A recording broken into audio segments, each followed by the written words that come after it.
strength foundation workout. I'm just gonna go through the exercises. You can also look on our YouTube channel for all the individual exercises if you want more detail. So for the warm-up, you're just gonna start with some star touches, just 2 full touches. You basically are doing a compass just to warm up the hips. Make sure to squeeze your butt all the way at the top and try to keep your hips level. Those are the 2 main things to consider. Then you're gonna do a forward T with a hip drive. So the forward T is just hinging on the hip versus squatting with the knee. This one you wanna keep your back straight and only go down as far as you can keep your hips level. So if you start to go down and your hip flares open like this, keep it forward. Imagine you have headlights on your hip bones, and so you want to keep those pointing straight ahead. And then the hip drive portion is all the way up here. So again, just to get you to squeeze that standing glute all the way as you drive up. So on this leg, you're here and drive all the way up. You also just want to make sure that you're not hunching over here to get your leg up. So if you can't go very far down without breaking somewhere in your upper body, that's okay. Just stay to where that is and then come up. As you get stronger, you'll be able to do more range of motion. And that goes for all of these things. So form is really important.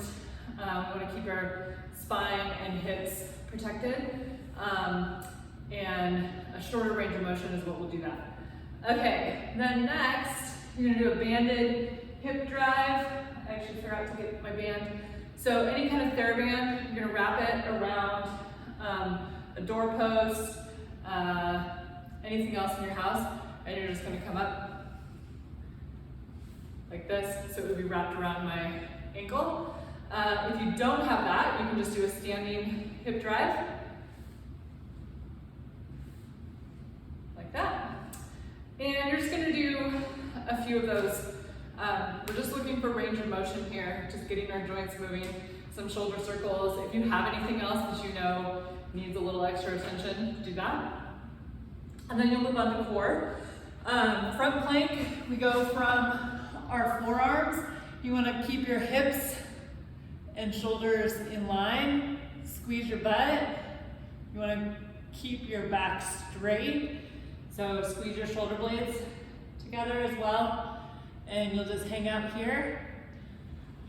Next is push-ups. Same, well, you're on a full plank, starting position, lower down, come back up. If you need to start from your knees, that's totally fine. We're really looking for that plank type positioning for starting. So this can be still very good.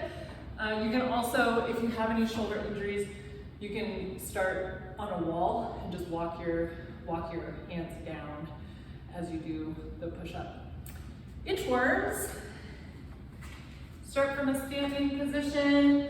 You're just gonna drop down, walk forward, come back up. If your hamstrings are tight like mine, you might have to bend your knees quite a bit. You can either continue to go forward, or then when you get here, start back to plank, and then come forward, or come back, and do that a few times. Kayakers, you're gonna sit on your sit bones, not back on your sacrum. So you wanna be nice and tall, find your sit bones, grab a weight. You can start with 10 pounds or something like that, or anything at home like a milk jug, some heavy books, a baby, whatever you have around. Then you're gonna bring that up here. You're gonna lift your feet and you're rotating side to side using your obliques, not just rotating with the rib cage. You really wanna be engaging through to the pelvis. So that's what's gonna keep you stable. If you need to keep both or one foot on the ground. That's totally fine. Again, we want to have a nice open chest and work on form first, and then make it more challenging. All right. Then hollow core is another one of these. It's a little subtle movement. It's actually not much movement at all. You're just on your back lying supine, and you're bringing everything down to the ground and lifting. So you're pulling your belly button toward your spine, getting the low back down onto the ground. If you need to make it easier, just lift or bend your knees. And up downs is a plank version where you start in a full plank and then you go down to forearm plank and then back up. Make sure that you rotate at some point which your starting arm is. All right, so that's the sequence of the core work. Then you'll move on to the actual, well, it's all strength, but then we'll move on to the next portion of the workout. So these are pretty foundational strength movements. So again, form is really important. Get the form down and the movement down first, then start adding weight. We really don't want you to load with improper form. That's how injuries happen. So back squat. If you have access to a gym with a squat rack, you'll take, so the bar is resting right under C7, which is the knobby bit of your cervical spine. So you're here, you want to stand nice and tall, engage your core, and you're going to screw your feet into the ground. So your right foot is going to be, you're imagining that you're screwing it in clockwise, and then your left foot you're screwing it into the ground counterclockwise. That'll help activate your deeper hip muscles. And again, you can see how my starting point is with full hip extension. So not like this. And that's how you can tell if you've got too much weight. If you can't stand up straight and tall with the weight, then lower it a little bit, at least to start. The other thing you want to make sure is that you're not flaring your ribcage out and arching your back. So give a little tuck to bring your ribcage in line with your pelvis. So then from here, you're just gonna drop down and back. So you're hinging at your hips and also bending your knees. So drop down and then power back up. And it's important with these that the lifting part, so going back up, you're doing just in one count. We want to be training quickness here as well, so we don't want to train our muscles moving really slowly. So I'm dropping down, and then as I come up, I'm pushing through my legs, through the ground to stand all the way up. If you do not have access to a gym, and you're doing this at home, another way to do the squat is as a goblet squat. So you're gonna bring whatever kind of weight you have in front of you, and you're gonna drop straight down, elbows in front of your knees. Knees, you wanna try to keep your knees from being too far forward. So you don't wanna tuck your pelvis here. You wanna, again, hinge at the hips, and then drop down, and then come back up, drive up.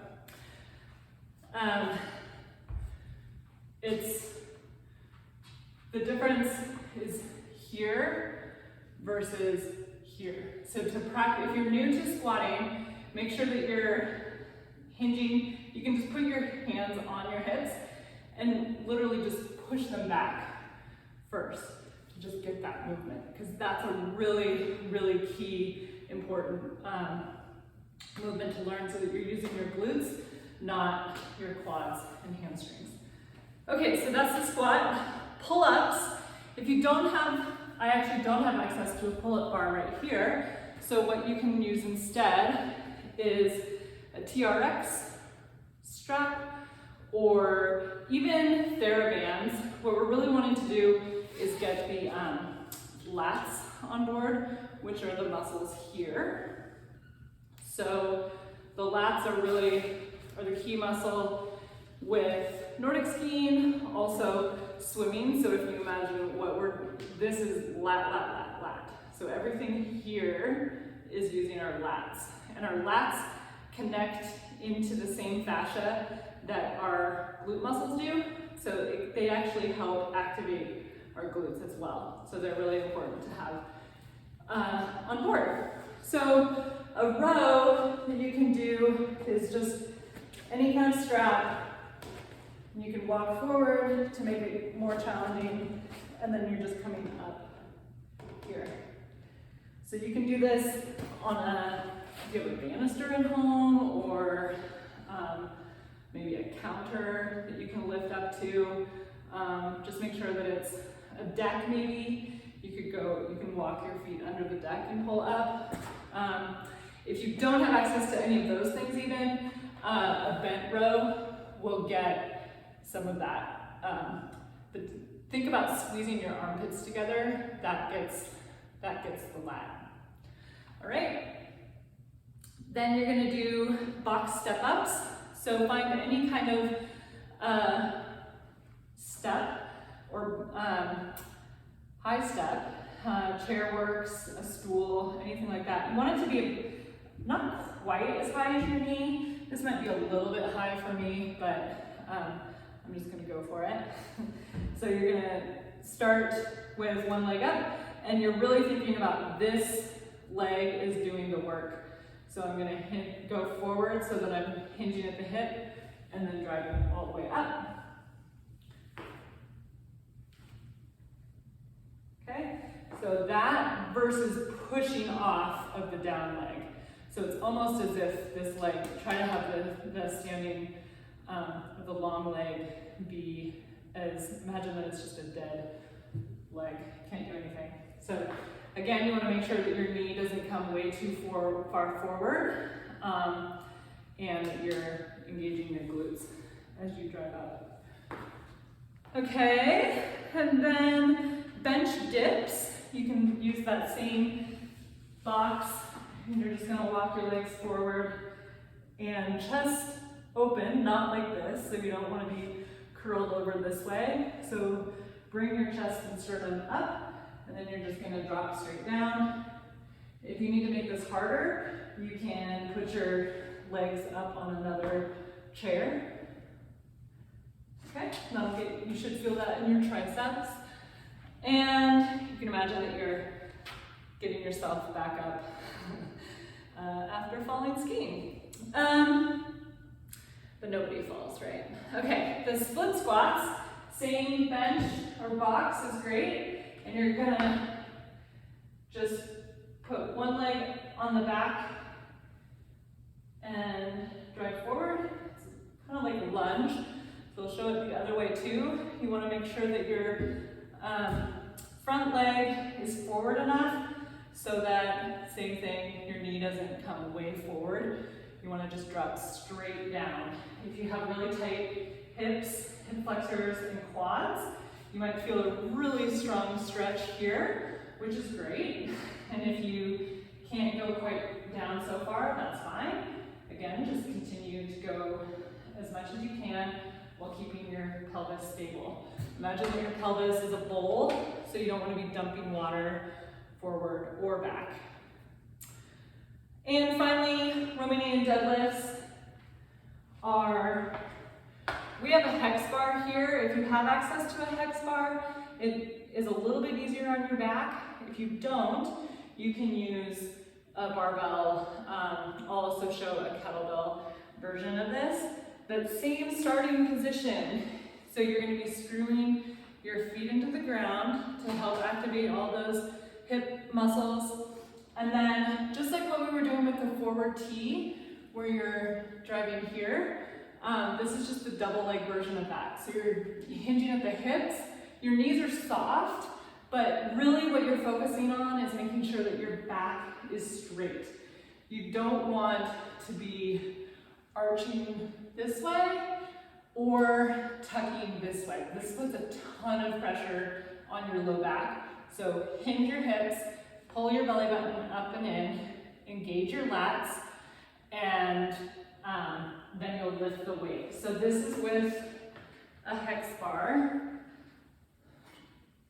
So I'm up here, going forward, driving up. Exhale on the lift, which will help protect your spine. That gets all of the deeper core muscles engaged with your breathing. So using a kettlebell, same motion. I'm squeezing my armpits together to get my lats engaged. And the weight is just coming straight down. So I'm not coming forward. That puts a lot of strain on my back. I'm just dropping it forward, keeping my back straight. When you get to the point where it's really tight on your back, if that's the case, then come back up. The point when you start to feel like something wants to give, that's a sign that there's either some instability there or not enough flexibility. You know, our bodies are all one thing. And so if you feel a tug anywhere down the line, it means you need to readjust and get stronger somewhere. So just try not to be attached to whatever the weight is that you're using. We really just want to practice on form, especially in this first several weeks of strength. This is building the foundation for more sport-specific movements later on. That said, these are all highly sport-specific. A step up you're going to do over and over. Any kind of single leg balance when you're skiing, both Nordic and touring, you want to have really solid stability on that single leg. So that is the basics. And if you have questions,